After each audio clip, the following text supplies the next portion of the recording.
This is The Manager's Moment, and I am your host, Belinda Brummer.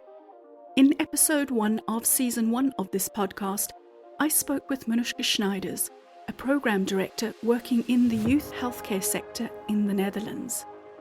This is a short bonus episode of parts of my conversation with Manoesjka that didn't make it into the main episode, but that I think you might appreciate. So we'll skip the introductions and dive straight into the first of 2 questions I ask her.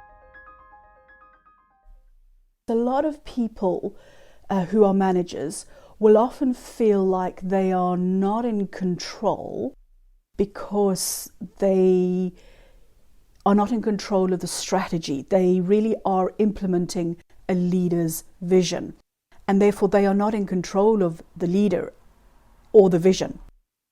And yet here, what you've said is, when I was a manager of people, I felt more in control because it was clearer what I needed to achieve.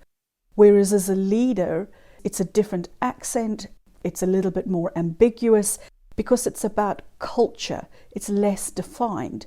What then about the notion that you're saying I felt more in control as a people manager versus now, and the general feeling that managers might express that says I'm not in control at all, and that doesn't feel comfortable?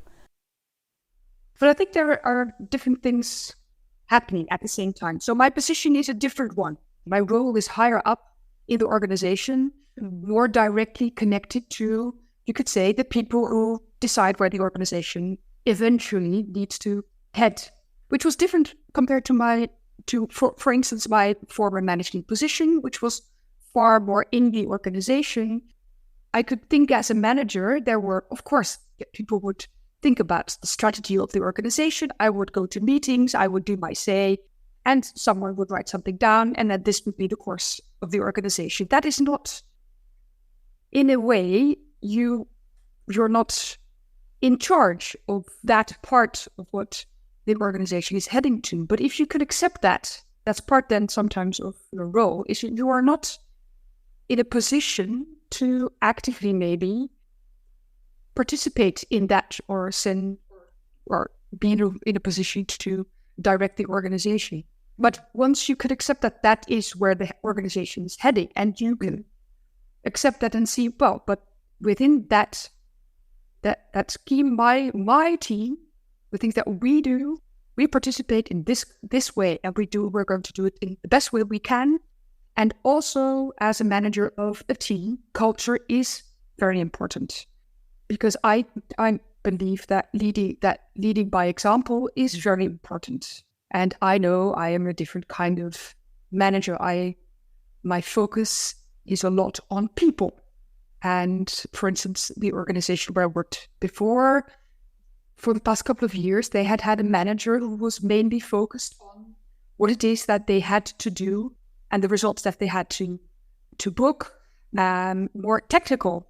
He was the kind of person that knew about the processes in detail of what the people in my team were doing. I didn't. I'm the kind of person, you're the professional, you know what you do. I am here to facilitate you and get the best results that you can achieve. I think that also defines, you have different kind of managers with different accents. My accent is about more the people part.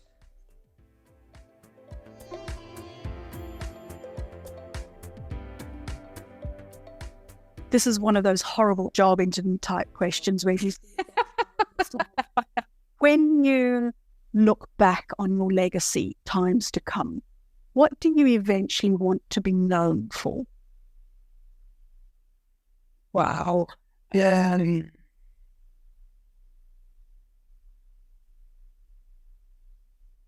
I don't really know. I think one of my big themes in life is that I want to add value. I want to, in a way, make a difference. And I always question if I do.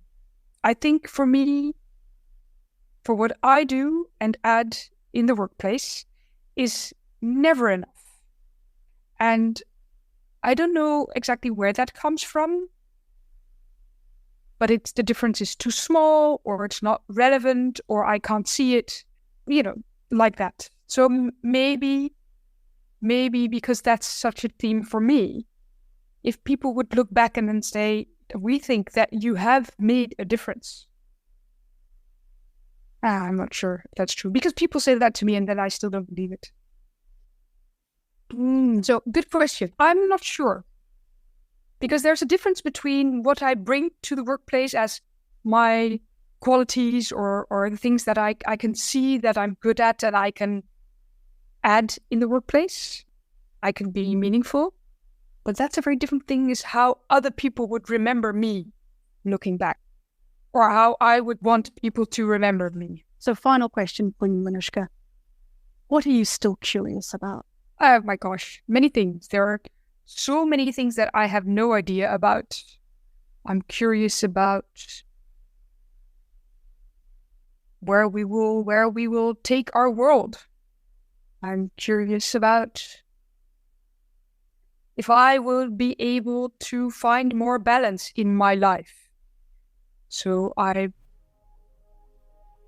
battery won't be depleted like it has been for the last couple of years. I'm curious about who Yip will become, my daughter.